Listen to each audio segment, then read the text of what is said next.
Hi, I'm Carolyn. I'm really excited to share with you one of my favorite stories, The King of Little Things, by storyteller Bil Lepp. Illustrations are by Wenzel. Long ago, on the far side of a mountain lived the King of Little Things.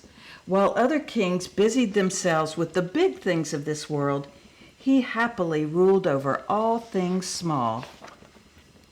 He was king of coins, candles, combs, keys, knots, nods, knobby knees, bottles, buttons, beetles, burps, chiggers, chips, chickadee chirps, petals, paddles, paper clips, lamp wicks, lentils, lizard lips, mittens, marbles, macaroni, barnacles, bats, and fried bologna.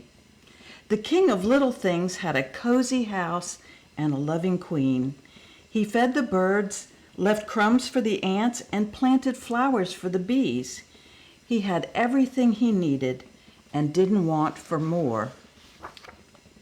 Not so with bigger kings. No matter how vast their kingdoms, they always wanted more. Bigger riches, bigger bridges, bigger breeches. Greediest of all was King Normus. He wanted to be the king of all the world. With this in mind, he gathered an army, a big army. He raided realms, he squashed sovereignties, he eradicated empires. When he was certain he had conquered every king, queen, czar, empress, chieftain, raja, and sultan in the world, it was time for some magnificent merrymaking. He ordered his cooks to fix a fabulous feast. He commanded his goldsmith to create a colossal crown. He instructed his tailors to sew a splendid suit. "At last," proclaimed King Normus as he lifted the glittering crown from its velvet cushion, "I am the king of all things." His steward raised a trembling hand. "I beg your pardon, your highness of great heft." "What is it?" snapped the king. "My large liege," whimpered the steward, "I believe you may have missed his minuscule majesty, the King of Little Things." "Little things have a king?" howled Normus. "What nonsense!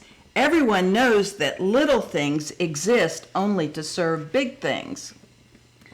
King Normus stroked his beard. "Where lives this king of little things?" he growled. "Through the forest, on the far side of the mountain, my considerable sire," said his steward.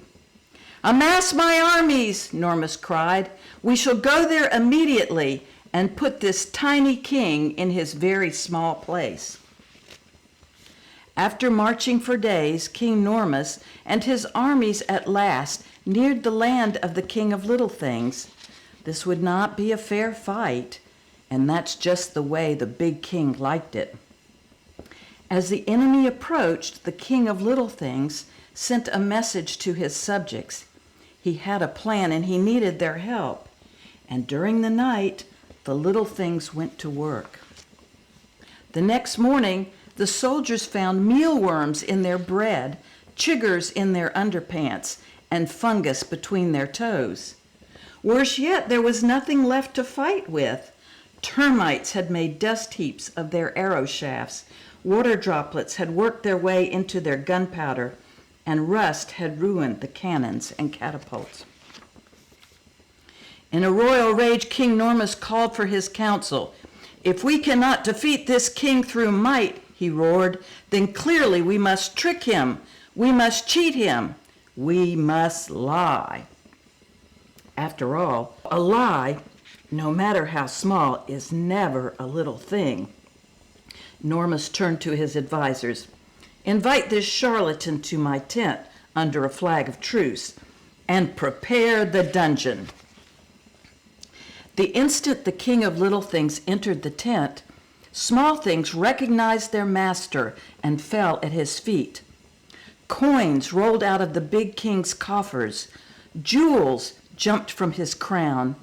Buttons popped from his suspenders. Normus stood in his underwear before the entire court.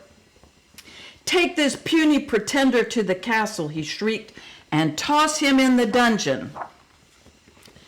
The soldiers tried, but the dungeon keys were loyal to the King of Little Things and would not turn the lock. The nails recognized their king and sprang from the door to bow before him. When Normus learned of this, he had the little king taken to the deepest, darkest cavern in the land. He ordered the entrance sealed with a stone, a big stone. Life in the cave was not entirely unpleasant. Ants brought crumbs, birds brought seeds, bees brought honey. But the King of Little Things missed his house, he missed his garden, and most of all, he missed his queen.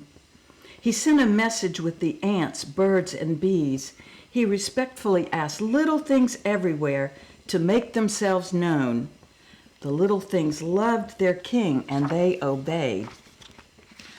All over the world, small things began to happen. Quills quivered, pencils shivered, strings unstrung, hangers unhung, doors closed, campfires froze, frills unfrilled, pickles undilled, bolts bolted, brakes jolted, cookies crumbled, blocks tumbled, ticks and tocks left their clocks, boats listed, words twisted, lights unlit, scarves unknit, and every little thing everywhere refused to work. The people stormed Normus's castle and demanded that he release the prisoner. Abandoned by his armies, the once mighty king had little choice. So the King of Little Things returned home, the little things went back to work, and King Normus? Well, he spent the rest of his days looking for his keys, his spectacles, his pocket watch, his socks, his wallet, his hairnet, and he never thought about little things in the same way again. The end.